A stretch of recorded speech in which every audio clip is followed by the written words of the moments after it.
초절 식사를 마쳤습니다.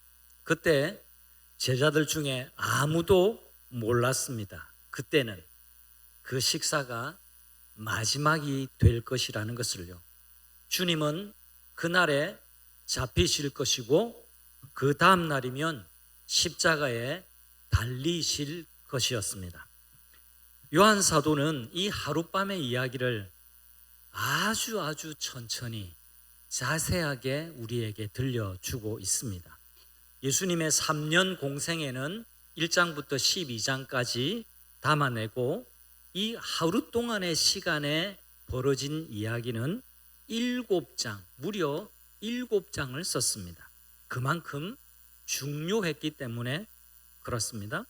예수님은 제자들의 발을 씻기신 이후에 내가 아버지께로 간다라고 이 말씀을 여러 번 제자들에게 하셨습니다. 방 안에는 무거운 침묵이 내려앉았습니다. 무언가 심상치 않은 상황이라고 느꼈고 불안한 마음에 베드로는 예수님께 물었습니다. 주여, 어디로 가십니까? 쿼바디스 도미네. 여러분, 굉장히 유명한 말이죠. 쿼바디스 도미네. 주님 어디로 가신다는 말씀이세요? 불안감에서 베드로는 예수님께 질문했습니다. 도마는 답답한 듯이 말했습니다. 그 길을 우리가 알지 못합니다. 여러분, 아이들과 반려견이 가장 불안해하는 순간이 언제인지 아십니까? 아이들과 반려견이 가장 불안감을 많이 느낄 때는 눈앞에서 엄마 아빠 보호자가 사라질 때입니다. 저 문을 닫고 나가면 다시는 돌아오지 않을지도 모른다라는 두려움 때문이라고 합니다. 제자들의 심정이 그랬습니다. 예수님이 가신다라는 말에 제자들의 마음은 바람에 나부끼는 갈대와 같이 흔들렸습니다. 그 무거운 분위기 속에서 주님은 입을 열어서 제자들에게 말씀하셨어요. 27절의 말씀입니다. 오늘 설교의 핵심 말씀인데 다 같이 합독하겠습니다. 평안을 너희에게 끼치노니 곧 나의 평안을 너희에게 주노라. 내가 너희에게 주는 것은 세상이 주는 것과 같이 아니하니라. 너희는 마음에 근심하지도 말고 두려워하지도 말라. 여기 평안을 너희에게 끼치노니, 평안을 끼친다라는 말은 남겨준다라는 뜻입니다. 십자가를 앞두고 주님이 제자들에게 마지막으로 남겨주시는 것은 집도 아니요 재산도 아닙니다. 물은 책자를 나눠주시는 것도 아니고 앞으로 이 제자 그룹을 어떻게 잘 운영할지 그 운영 지침도 아니었습니다. 무엇을 남겨주십니까? 평안입니다. 왜 주 예수님 마지막 시간에 십자가를 지시기 마지막 시간에 마지막 시간에 평안을 제자들에게 남겨준다고 약속하고 계실까? 이 질문에 대한 답을 오늘 다 같이 함께 찾아보겠습니다. 평안에도 두 종류가 있습니다. 주님이 주시는 평안이 있고 세상이 주는 평안이 있습니다. 다시 27절의 말씀해 보시면 내가 너희에게 주는 것은 세상이 주는 것과 같지 아니하노라. 이렇게 말씀하셨어요. 네, 맞습니다. 세상도 나름의 평안을 제공합니다. 그러나 세상이 주는 평안은 반드시 흔들리게 되어 있습니다. 예수님 당시에도 가장 강력했던 평안의 브랜드가 있었는데 바로 팍스 로마나입니다. 팍스 로마나는 무슨 뜻이냐? 로마의 평화라는 뜻이에요. 최강국 로마는 스스로 평화의 나라라고 선언하고 자부심이 컸습니다. 최초의 황제 아우구스투스 이후에 약 200년 동안 지중해 세계는 전례 없는 안정 속에 있었습니다. 로마는 진출하는 곳마다 도로를 놓았습니다. 로마를 중심으로 해서 거미줄처럼 뻗어나간 도로망이 전 세계를 연결했습니다. 그래서 여러분 들어보셨죠? 모든 길은 어디로 통한다? 로마로 통한다. 이게 그냥 나온 말이 아니에요. 로마는 모든 정복지마다 로마에서부터 거기까지 도로를 놓고 거기서 또 다른 곳으로 도로를 놨기 때문에 모든 길은 로마로 통한다라는 말이 거기서 생겨났습니다. 상업이 발달하고 전쟁도 줄었습니다. 겉으로만 보면 더할 나위 없는 평화였습니다. 그런데 이 평화의 이면을 보면 어떻습니까? 정복한 나라마다 로마 주둔 군대를 배치하고 칼과 창으로 그 식민지를 다스렸습니다. 황제 통치에 저항하면 십자가 처형이 기다리고 있었습니다. 겉으로는 팍스 로마나 로마의 평화를 외쳤지만 실제로는 그것은 평화가 아니었습니다. 강압과 폭력으로 짓눌러서 받아낸 침묵에 불과했던 것이죠. 세상이 주는 평화는 언제나 그렇습니다. 오늘날에도 세상은 우리에게 평안을 줍니다. 그런데 그냥 주는 것이 아니라 평안을 팔고 있습니다. 여러분, TV를 켜면 수없이 많은 광고가 쏟아져 나오고 있죠. 저것만 있으면, 저것만 먹으면, 저곳에만 가면 행복해질 것 같습니다. 또 그렇다라고 광고는 우리를 유혹합니다. 우리를 설득합니다. 그러나 아닙니다. 무엇을 소유한다고 우리의 마음이 평안해지지 않습니다. 돈으로 살 수 있는 것은 편안함이지 평안이 아니거든요.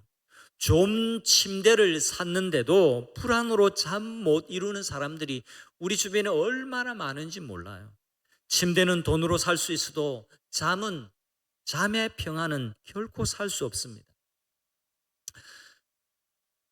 독일에서 활동하고 있는 세계적인 철학자 한병철 교수는 10년 전에 피로사회라는 책을 냈습니다. 너무 피로하다라는 거예요. 너무 피로하게 산다라는 겁니다. 최근에는 불안사회라는 책을 냈습니다. 기술과 경제가 급속도로 발전하고 살기는 많이 편해졌지만 오히려 사람들은 더 불안해졌다라고 진단하고 있어요. 더 편안해지는데 몸은 더 안락한데 마음은 평안을 잃어버리는 역설에 놓여 있는 겁니다. 사람들은 더 불안해졌습니다. 세상이 주는 평안에는 언제나 조건이 있어요. 금수저로 태어나면, 돈이 많으면, 인류 학교를 나오면, 좋은 직장에 들어가면, 권력을 쥐면, 내가 건강하면 남부럽지 않은 여러 환경이 주어진다면 이런 조건을 내거는 겁니다. 그러나 그 조건이 흔들리면 평안도 함께 무너집니다. 조건 위에 세워진 평안은 반드시 흔들리게 되어 있습니다. 그래서 예수님은 말씀하셨습니다. 내가 너희에게 주는 것이 뭐예요? 나의 평안은 세상이 주는 평안과 같지 않다라고 말씀하신 겁니다. 그렇다면 주님이 주시는 평안은 왜 흔들리지 않을까요? 다 같이 26절 말씀을 보겠습니다. 이 말씀에 해답이 있습니다. 같이 읽겠습니다. 보혜사 곧 아버지께서 내 이름으로 보내실 성령 그가 너희에게 모든 것을 가르치고 내가 너희에게 말한 모든 것을 생각나게 하리라. 아멘. 주님은 제자들에게 가신다라고 여러 번 말했습니다. 13장부터 14장까지 7번이나 간다라고 말씀하셨어요. 주님은 가시지만 그게 끝이 아니에요. 주님은 가시지만 성령께서 우리 안에 오시기 때문에 나의 평안을 너에게 주노라, 이 평안이 우리에게 큰 선물이 되는 겁니다. 우리는 혼자가 아닙니다. 다 같이 저를 한번 따라해 주시면 좋겠습니다. 나는 혼자가 아닙니다. 여러분, 그냥 따라해서 따라하는 것으로 하지 마시고 정말 여러분의 마음의 고백으로 하나님께 그리고 내 영혼에게 고백하시길 바랍니다. 한 번 더 할까요? 나는 혼자가 아닙니다. 왜 혼자가 아니라고 말할 수 있을까요? 약속의 말씀 때문에. 예수님은 가시지만 성령님을 보내주신다라고 약속하셨거든요. 그게 28절 말씀입니다. 내가 너에게 말한 모든 것을 그 성령님이 생각나게 하시리라. 주님이 우리와 성령으로 함께 하시기 때문에 우리는 결코 혼자가 아닙니다. 예수님이 보혜사를 보내주신다고 했거든요. 보혜사라는 말은 우리가 오늘날 일상적으로 쓰는 말은 아닙니다. 신앙 용어예요. 이 신앙 용어를 좀 더 익숙한 신앙 용어로 바꾸자면 성령님입니다. 보혜사를 풀이하면 어떤 뜻이냐? 파라클레토스라는 말인데요. 보혜사는 어떤 의미냐? 파라클레토스인데 곁에서 도와주시는 분이라는 뜻이에요. 여러분 곁에 혼자 있지 않고 나를 도와주는 분이 늘 함께하고 있다. 얼마나 든든합니까? 보혜사가 우리 곁에 계십니다. 그러면 파라클레토스인 보혜사는 우리를 어떻게 도와주실까요? 세 가지입니다. 변호해 주시고 위로해 주시고 생각나게 기억해 주십니다. 먼저 첫 번째 변호해 주세요. 여러분 마귀는 헬라어로 디아볼로스인데 무슨 뜻이냐? 고소한다, 비방한다 라는 뜻이 마귀의 이름입니다. 늘 우리를 정죄합니다. 마귀가 온 것은 너희를 도적질하고 죽이고 멸망시키려는 것이요 내가 온 것은 양으로 생명을 얻게 하고 더 풍성하게 하려 함이니라. 예수님 말씀하셨어요. 마귀가 하는 일은 어제나 그제나 그 옛날이나 지금이나 변함이 없습니다. 하나님의 자녀를 도적질해가고 죽이고 멸망시키고 어떻게든 하나님 믿지 못하게 하고 죄악의 길에 서 있도록 하게 하는 것이 마귀가 하는 일입니다. 그래서 우리가 조금이라도 잘못하면 늘 고소해요. 고발해요. 정죄합니다. 그래서 안 돼.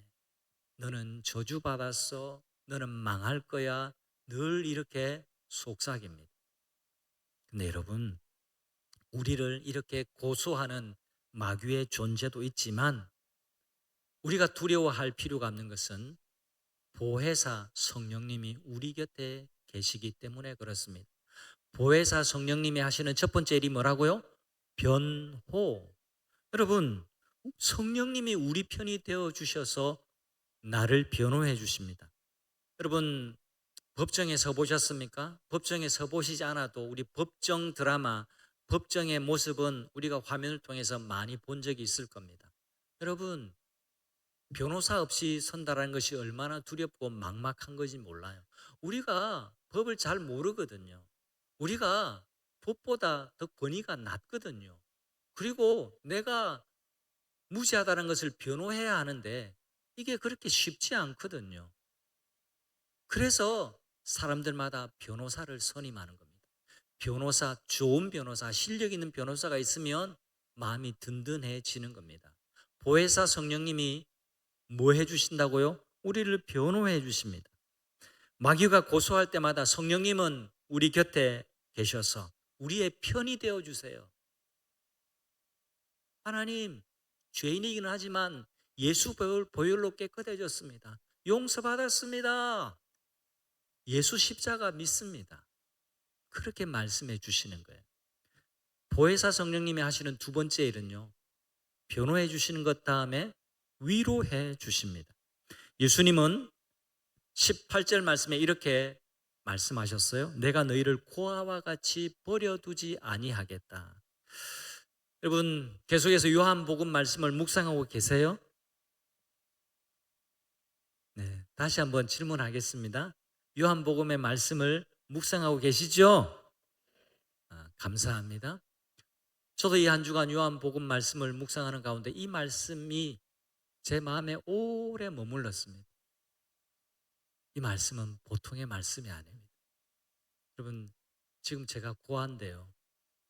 지금 이제 다 큰 어른이어서 고아인 것은 괜찮습니다. 그런데 너희를 고아와 같이 버려두지 않겠다라고 할 때 이 고아는 지금 뭐 50 중반에 그런 고아를 뜻하지 않습니다. 진짜 부모를 잃은 어린 아이 고아를 말하는 겁니다. 고아라는 말을 우리나라에서는 천애 고아라는 말로도 표현하기도 합니다. 들어보셨죠? 천애 고아, 천애가 붙은 이유가 있습니다. 천애라는 말은 하늘의 끝을 의미합니다. 하늘 끝 까마득하게 멀리 떨어진 곳에 의지할 데 없이 서 있는 아이의 모습을 천애 고아라고 말합니다. 여러분, 이 자리에 나는 정말 외롭다, 나는 정말 의지할 데 없다 라고 느끼는 분들은요, 이 말씀에 위로와 힘을 얻으시기를 축복합니다. 내가 너희를 고아와 같이 어떻게 해요? 버려두지 아니하겠다. 우리 하나님의 말씀입니다. 이 말씀을 믿으시기를 바랍니다. 성령으로 함께 하시겠다라고 하는 약속입니다. 너희를 그냥 내버려 두지 않을게. 내가 책임질게. 내가 너를 위로해 줄게. 내가 내 곁에 함께 있어 줄게. 내가 너희를 고아와 같이 버려두지 아니하노라. 그리고 말씀을 생각나게 해주십니다. 성령님은 26절에 내가 너에게 말한 모든 것을 생각나게 하리라고 하셨습니다. 흔들리고 어찌할 바를 모를 때 성령께서 말씀을 내 마음에서 꺼내주세요. 잊고 있었던 약속의 말씀을 떠올리게 해주십니다. 여러분, 경험해 보신 적이 있습니까? 오늘도 우리 세 가족분의 한 분이 인터뷰를 하실 때 우리 예배 때 설교 말씀이 다 내게 하는 말씀 같아요. 여러분, 그건 사람이 할 수 있는 일이 아닙니다. 그건 인간 설교자가 할 수 있는 게 아니에요. 하나님의 말씀에는 살았고 운동력이 있고 생명이 있기 때문에 하나님의 말씀이 전달될 때 성령이 역사하셔서 저 말씀이 내 말씀이구나 라고 받아들일 수 있도록 해주신다라는 거예요. 마음속에 그 말씀을 생각나게 해주신다라는 겁니다. 우리 마음이 마구마구 흔들릴 때 하나님의 생명의 말씀이 우리에게 기억나게 성령님이 도와주신다라는 겁니다. 여러분, 그것이 바로 성령의 역사입니다. 여러분, 말씀을 들으시다가 저게 내게 주시는 말씀이구나 라고 느껴진다면 그 한 자락의 말씀을 붙들고 믿음으로 살아가시기를 축원합니다. 그때 성령이 역사하시는 거예요. 파도가 아무리 거세게 몰아쳐도 깊은 바다 속 안에는요, 고요합니다. 상황이 흔들려도 우리 안에 자리 잡은 평안은 흔들리지 않습니다. 성령이 우리 안에 계시기 때문입니다. 이것이 바로 세상이 주는 평안과 주님이 주시는 평안의 차이점이에요. 우리에게 하늘의 평안을 주시기 위해서 주님은 가시고 그것으로 끝이 아니에요. 성령이 오십니다. 그래서 주님의 평강은 흔들리지 않습니다. 그런데 여기서 한 가지 꼭 짚고 넘어가야 할 부분이 있습니다. 흔들리지 않는 평안은 우리 인생에서 모든 문제와 장애물이 사라진 완벽한 상태를 가리키지 않습니다. 31절 말씀을 보실까요? 예수님이 이렇게 제자들에게 한 말씀하세요. 일어나라, 여기를 떠나자. 여기가 어디입니까? 예루살렘 어느 집 유월절 식사를 하고 세족식을 했던 그 집에서 이제는 떠나자라고 말씀합니다. 여기서 떠나서 어디로 갈까? 이제 말씀을 읽으면 계속 나올 텐데 예수님은 그 다음 시간에 겟세마네 동산으로 가십니다. 겟세마네 동산은 십자가 지시기 바로 직전에 예수님께서 기도하러 가셨던 동산입니다. 겟세마네라는 말의 뜻 자체가 굉장히 의미심장해요. 기름을 짜는 틀이라는 뜻이에요. 그 지명이. 왜 그런 지명이 주어졌느냐?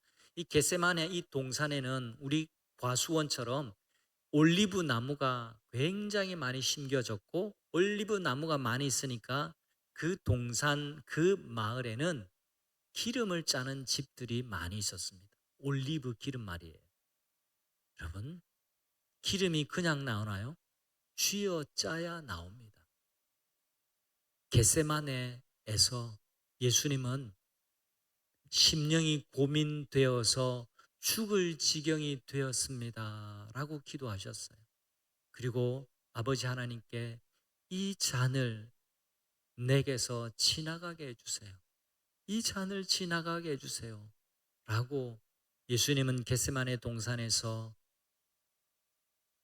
땀방울이 핏방울이 될 정도로 간절하게 기도하셨습니다. 그게 겟세마네였습니다. 예수님은 제자들에게 일어나라 여기를 떠나자라고 하실 때 여기를 떠나면 점점 십자가는 다가오고 괴로운 고민의 기도의 밤을 지새야 할 것을 아셨습니다. 그럼에도 불구하고 제자들에게 일어나라 여기를 떠나자, 이걸 영화로 연출을 한다면 예수님이 풀이 죽은 모습으로 그냥 목소리가 잠겨서 기어들어가는 목소리로 이렇게 말씀하지 않으셨을 거예요. 의연하게 발과 다리에 힘을 주시고 얘들아 일어나라 여기를 떠나자라고 말씀하셨을 것 같아요. 문맥이 그래요.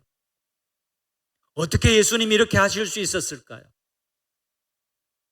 상황이 지금 그게 아닌데 모든 조건이 완벽하게 갖추어진 그런 상황이 아닌데도 예수님은 일어나라 여기를 떠나자라고 제자들을 독촉하고 계십니다. 어떻게 이럴 수 있죠? 예수님이 가지신 놀라운 하늘의 평안 때문에 그렇습니다. 조건에 흔들리는 평안 말고 그 어느 것도 누구도 흔들 수 없는 아버지 하나님이 주신 평안을 우리 주 예수님께서 이미 가지고 계셨기 때문에 십자가의 길로 당당하게 걸어가셨던 겁니다. 어느 그림 경연대회에서 화가들에게 단 하나의 주제가 주어졌습니다. 그 주제는 평화였어요. 참가한 화가들은 저마다 아름다운 그림을 출품을 했습니다. 어떤 화가는 노을 지는 들판을 그렸는데 꽃이 만발하고 바람 한 점 없는 고요한 풍경의 그림을 그려서 냈습니다. 또 어떤 화가는 거울처럼 맑은 호수에 산과 나무와 구름에 비친 풍경, 그 호수에 그대로 산도 나무도 하늘에 떠 있는 구름도 비쳐 있는 그 평화로운 모습, 그 멋진 모습을 그려서 또 냈습니다. 이런 비슷한 그림들이 줄을 이었죠. 누가 봐도 그건 정말 평화로운 그림이었습니다. 그런데 아무도 예상하지 못했던 그림 하나가 있었는데요. 그 그림을 잠시 보여드리겠습니다. 오른쪽에 작은 그림은 같은 그림인데 한 부분을 확대한 것이고요. 자, 보세요. 그림을. 폭풍이 몰아치고 있습니다. 먹구름이 하늘을 뒤엎었고 번개는 내려치고 파도가 절벽 바위를 사납게 두드리고 있습니다. 보는 사람들마다 고개를 갸웃했습니다. 여러분들도 지금 마음으로 고개를 갸웃하고 계시죠? 이게 평화라는 주제의 그림이라고? 실제로 어제 제 아내가 제가 계속 설교를 준비하면서 그림을 묵상하고 있으니까 이게 뭔지 묻더라고요. 이게 평화라고 하니까 이게 왜 평화냐고 막 그렇게 의아해 하더라고요. 여러분 잘 보세요. 그림을 가까이 들여다보면 보이는 것이 있습니다. 제가 확대해 놓은 것 저게 뭐냐니까 절벽 중턱 바위 틈에 작은 새 한 마리가 둥지를 틀고 있는 모습입니다. 폭풍이 몰아치고 파도 소리가 진동을 하는데도 작은 새는 눈을 감고 조용히 앉아 있고 새끼들은 어미 날개 아래 파묻혀서 곤히 잠들어 있습니다. 이 그림의 제목은 폭풍 한가운데서의 평화입니다. 이 그림을 그린 화가 잭 도슨은요, 그림 안에 무언가를 더 숨겨 놓았습니다. 그 숨겨 놓은 부분을 제가 다시 한번 설명하겠습니다. 여러분 자세히 보세요. 자세히 보면 바위 절벽 안에 얼굴이 보입니다. 여러분 저 화살표에 저 바위에 얼굴 모양이 보이십니까? 안 보이는데 보인다고 억지로 말할 필요는 없고요. 보이세요? 예. 안 보이면 나중에 그림을 제게 달라고 하세요. 그러면 다시 가까이서 보이면 저 바위가 사람의 얼굴 모양을 하고 있다는 것을 아실 수가 있습니다. 폭풍을 정면으로 바라보면서 서 있는 얼굴입니다. 화가 잭 도슨은 그것이 그리스도의 얼굴이라고 했습니다. 폭풍을 피하지 않고 정면으로 마주하고 서 계신 우리 주님의 얼굴입니다. 주님의 바위 품 안에 작은 새가 안겨 있는 겁니다. 십자가의 형상도 저기 있습니다. 중간쯤에 십자가처럼 바위가 저렇게 쫙 금이 가 있고요. 그 다음에 빈 무덤을 암시하는 형상도 제일 위쪽에 바위 안에 담겨 있습니다. 마치 숨은 그림처럼 작가는 이 폭풍 후 내리치는 이 바닷가 절벽에 있는 작은 새 한 마리를 그려 놓은 겁니다. 성도 여러분, 지금 여러분의 삶에 폭풍이 있습니까? 흔들리고 있습니까? 그렇다면 바위 틈을 찾으십시오. 반석 대신 주님 안에 머무르시기를 바랍니다. 주님의 평안은 폭풍이 멈춘 다음에 오는 것이 아닙니다. 마치 호수에 비친 산과 구름과 나무들의 모양이 흔들림 없이 조용하게 그려져 있는 그게 진짜 평화가 아닙니다. 폭풍 한가운데서 주님을 신뢰하면서 걸어가는 지금 이 순간에 주님이 주시는 평안이 이미 시작됩니다. 지금 흔들리고 있는 그 자리에서 주님을 신뢰하며 한 걸음을 내디디시기를 축복합니다. 그 한 걸음이 평안의 시작인 줄 믿으시기를 바랍니다. 방금 보신 그림 속의 작은 새를 이 한 주간 내내 떠올리시면서 살아가시기를 바랍니다. 저는 그 새를 보면서 이런 생각이 들었어요. 저 작은 새가 바로 나구나. 내가 바로 저 작은 새구나. 분명히 폭풍 속에 있습니다. 그런데 주님의 얼굴, 주님의 반석 틈에 앉아 있습니다.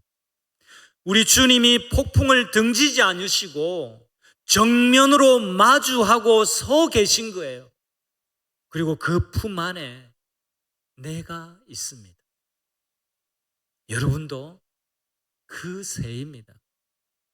지금 어떤 폭풍 가운데 있든지 주님은 그 폭풍을 정면으로 마주하고 서 계시다라는 점을 잊지 마시기를 바랍니다.